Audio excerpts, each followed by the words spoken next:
আকসু ভিপিকে তার গুরুত্বপূর্ণ এবং জ্বালাময়ী বক্তব্যের জন্য।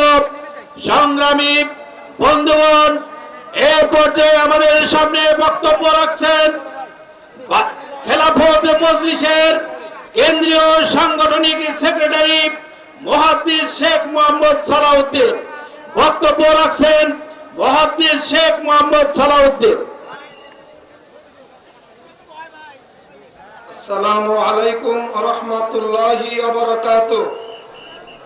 আলহামদুলিল্লাহি রাব্বিল আলামিন, আসসালাতু ওয়াসসালামু আলা আশরাফিল আমবিয়া ওয়াল মুরসালিন ওয়া আলা আলিহি ওয়া আসহাবিহি আজমাইন। সংগ্রামী রাজশাহীবাসী, আপনারা সবাই কেমন আছেন? আমরা কিন্তু ভালো নেই।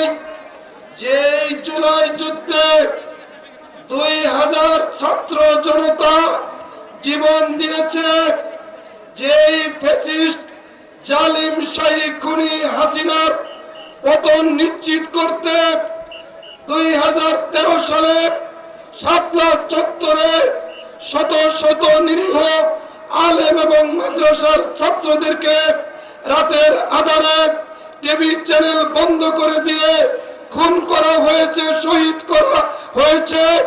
যেই আর্মি অফিসারদেরকে পিলখানায় হত্যা করা হয়েছে, হাজার হাজার বিরোধী রাজনৈতিক নেতা কর্মীকে গুম খুন করা হয়েছে। সেই ফ্যাসিস্টের পতনের মাধ্যমে যেই বাংলাদেশ স্বাধীনতার সুখ ভোগ করতে শুরু করেছে, সেখানে জুলাই সনদ বাস্তবায়ন করতে আন্দোলন করতে হবে কেন বলেন? গণভোটের জন্য মাঠে নামতে হবে কেন? রক্ত কয়বার দিতে হবে? ছাত্ররা যেভাবে 2000 নিরীহ ছাত্র জনতা জীবন দিয়ে এই পবিত্র ভূমি শাহ মাকদুমের, এই শাহজালালের পুণ্যভূমি বাংলাদেশকে মুক্তির পথ দেখিয়েছে, 30,000 ছাত্র যেখানে বঙ্গুত্ব বরণ করেছে, এই বাংলাদেশ নিয়ে কাউকে চিনিমিনি খেলতে দেওয়া হবে না। সংগ্রামী ভাইরা, রাজশাহীবাসী জেগে উঠুন।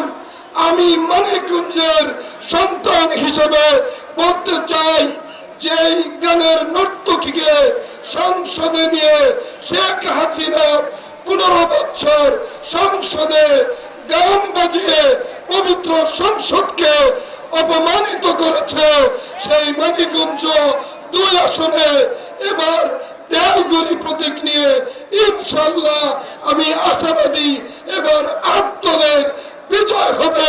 মানিকগঞ্জে এই গান বয়াতির নামে মানিকগঞ্জের মাটিকে এই আবুল সরকাররা আল্লাহ এবং রাসূলের নামে কটূক্তি করে যে ধৃষ্টতা দেখিয়েছে, ওদেরকে কোনো ছাড় দেওয়া হবে না, হবে না, হবে না।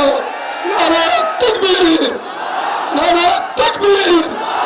আল কোরআনের আলো, আল হাদিসের আলো, কোরআন সুন্নাহর আলো।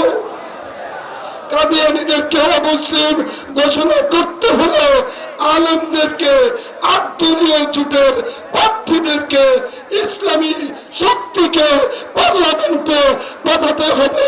আপনারা রাজি আছেন কিনা বলেন?